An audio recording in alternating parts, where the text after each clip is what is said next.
Itulah bapak-bapak dan ibu serta anandaku semua yang ingin saya sampaikan yang pertama dalam kesempatan ini. Mari kita teladani beliau-beliau guru-guru kita. Mereka bersinergi walaupun berjauhan. Mereka saling mendoakan walaupun terpisah tempat. Mereka itu satu walaupun beragam organisasinya, tapi hatinya sama, satu arahnya, yaitu membangun umat. Ini perlu saya sampaikan ananda semua ya. Karena seringkali kita generasi setelah ini, setelah beliau-beliau itu, memang kita mewarisi. Tapi seringkali yang kita warisi adalah al-ism walaisal musamma. Kita mewarisi al-ism, ya, kita mewarisi al-ghilaf walaisatil mahiyah. Yang kita warisi itu nama, bukan isi.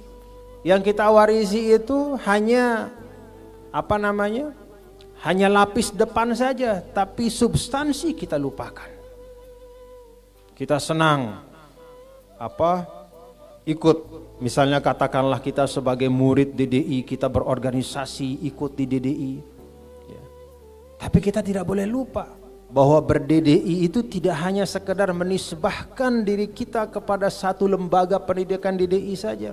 Aku alumni Pasangkayu DDI, aku alumni DDI Maros, aku alumni DDI mana lagi? Banyak sekali. Bukan hanya sekedar itu. Sama seperti ber-NWDI, saya tamat di sini, saya selesai di sini, saya tamatan Pancor. Atau misalnya saya tamatan Tebu Ireng, tidak hanya itu.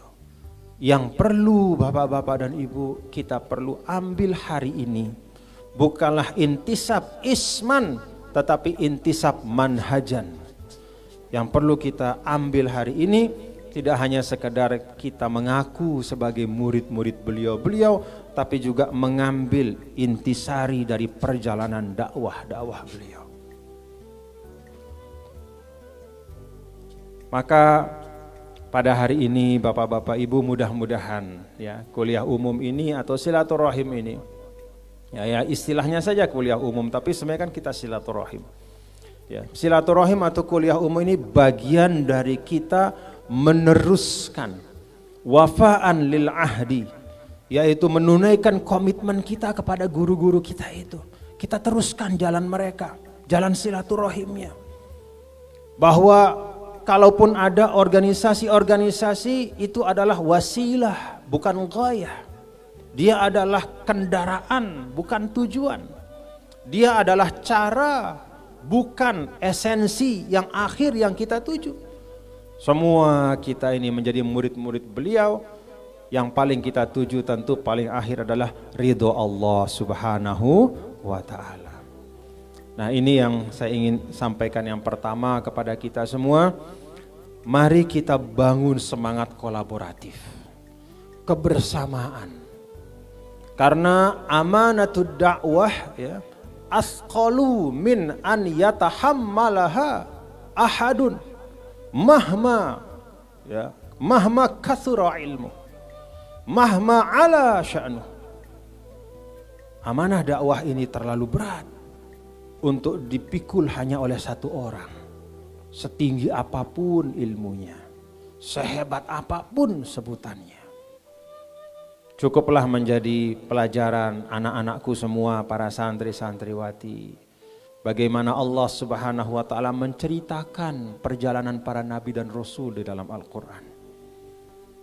Kalau kita lihat pada masa Nabi Musa alaihissalam, siapa manusia yang zohirnya paling hebat? Nabi Musa. Fisiknya paling kuat, ilmunya paling tinggi. Dia mendapatkan kitab suci Taurat. Sudah raja diraja lah istilahnya di dunia, sudah paling hebat secara lahiriah pada masa itu. Tapi coba lihat bagaimana Nabi Musa memaknakan dakwahnya. Qala rabbi syrah li sadri wa yassir li amri wahlul 'uqdatam min lisani yafqahu qawli waj'al li waziram min ahli Harun akhi ushdud bihi azri wa ashrikuhu fi amri kainu sabbihaka katsira wa nadhkuraka katsira innaka kunta bina basir. Itulah dakwah. Di dalam surah Toha itu jelas. Nabi Musa dengan kehebatannya sadar bahwa banyak keterbatasannya. Maka beliau mengatakan, Rabbi syrah li sadri, ya Allah lapangkan hati saya. Karena perjalanan ini pasti banyak hal yang tidak saya sukai yang akan saya temukan. Kalau hati saya tidak lapang, saya akan cepat putus asa. Saya minta kelapangan hatimu, kelapangan hatiku ya Allah, lapangkan hati saya. Bikin saya mampu menerima, walaupun ada orang menghina saya, tidak merubah hati saya. Walaupun ada orang mencerca saya, tidak membuat saya mundur dari perjuangan. Walaupun ada orang yang ingin mencelakakan saya, tidak membuat saya putus asa dari dakwah. Rabbi syrah li sadri wa yassir li amri. Nabi Musa juga tahu betul bahwa perjalanan kebaikan itu adalah perjalanan di atas jalan yang mafrusyah bil aswak. Itu jalan yang dihiasi bukan dengan permata, bukan dengan emas, perak, tapi dengan duri-duri dan hambatan-hambatan. Itulah perjuangan. Maka yassirli amri. Nabi Musa minta supaya semua kesulitan itu dimudahkan. Wahlul 'uqdatam min lisani yafqahu qawli. Nabi Musa juga tahu bahwa walaupun dia punya ilmu banyak, tapi ilmu itu tidak otomatis bisa disampaikan dengan baik. Betapa banyaknya orang berilmu tapi tidak bisa mengkomunikasikan ilmu dan gagasannya. Dia tidak mampu menyampaikan dengan baik. Maka Nabi Musa minta supaya selain dia pada dirinya punya ilmu dan kemampuan, dia diberikan juga kekuatan, kemampuan untuk berkomunikasi dengan baik. Lidahnya diringankan, daya komunikasinya dikuatkan. Dan kemudian yang keempat, nah ini yang perlu kita ingat, apa yang Nabi Musa alaihissalam minta? Waj'alli waziram min ahli. Waj'alli waziram min ahli. Harun akhi ushdud bihi azri ila akhir ayat.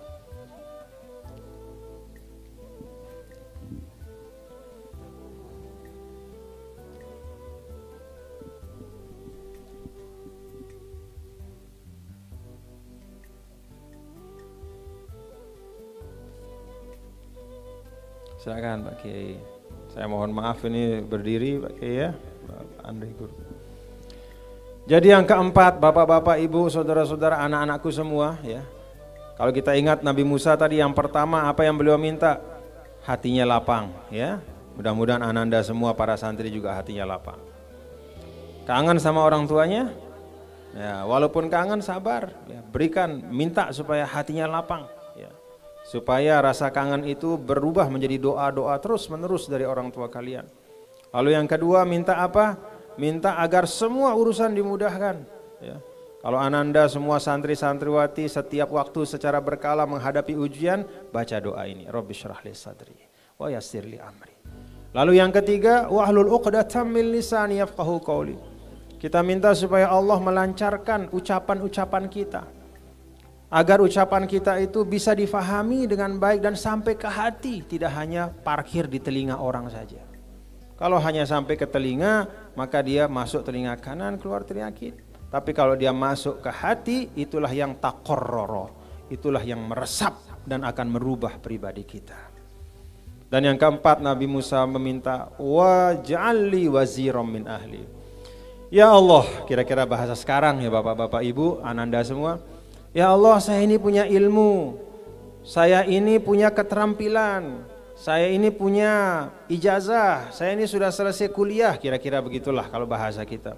Tapi ya Allah, saya tahu bahwa tugas dalam kehidupan ini untuk membangun kehidupan saya, untuk membangun kiprah saya, perkhidmatan saya di tengah masyarakat, saya tidak bisa sendirian.